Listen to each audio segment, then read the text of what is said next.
every fear and every fight.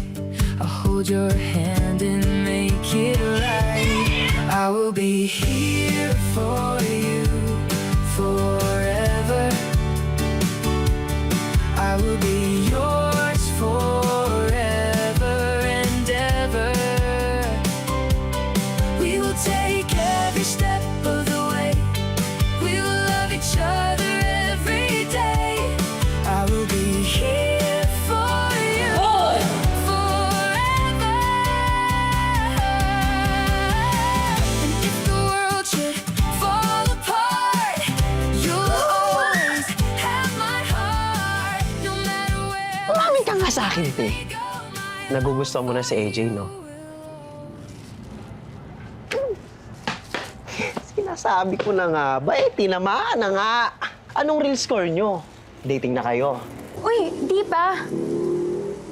Tsaka, bago dumating doon, gusto ko munang sabihin sa kanya yung totoo eh. Linano ko lang lahat ng yun para makuha yung Employee of the Month. Pwede naman. Kaso, ang tanong, bet ka din ba niya?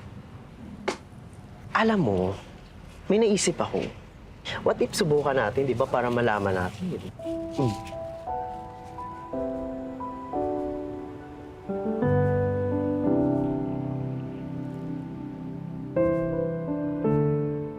So, mission success nga itong si Nicole.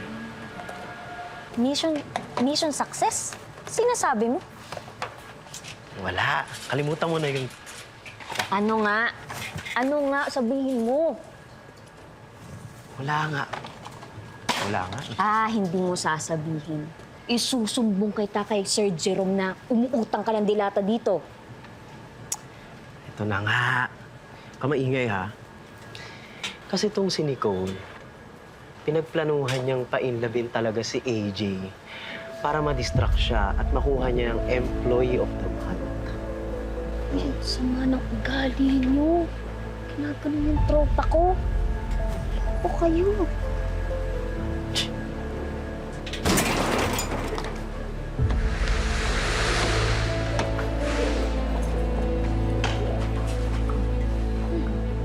AJ! Uy! AJ! Uy! Shh! AJ, ano bang problema mo? Pinlano ba bang painlabin ako para makuha mo yung Employee of the Month? AJ, let me explain. Totoo ba? Oo. Grabe. Ganun mo ka gusto maging Employee of the Month? Malalakit ka na ibang tao? Oo, inaamin ko. Pero dati yun eh. Kasi nagiging totoo na. Nagiging totoo na yung nararamdaman ko sa'yo. Totoo? At ano sa tingin mo, ha? Sa tingin mo ba maniniwala pa ako sa mga sinasabi mo? Hindi ko nga alam kung ano yung sinasabi mo, kung totoo ba o hindi. Sir, nagkamali ako. Pero lahat na sinabi ko sa'yo at naparamdam ko sa'yo, lahat ng yun, totoo. Sabihin mo, ang totoo, wala kang pakialam sa nararamdaman ng ibang tao. Makuha mo lang yung gusto mo. Nicole, hindi sa'yo umiikot yung mundo, ha? Hindi lang ikaw yung may problema. Hindi lang ikaw yung nakakailangan ng pera. Kaysa naman, Sorry. I'm really sorry.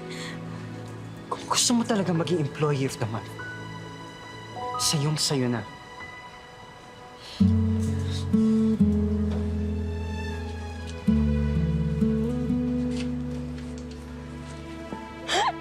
Ako kasi. Ang lulok ko. Ako.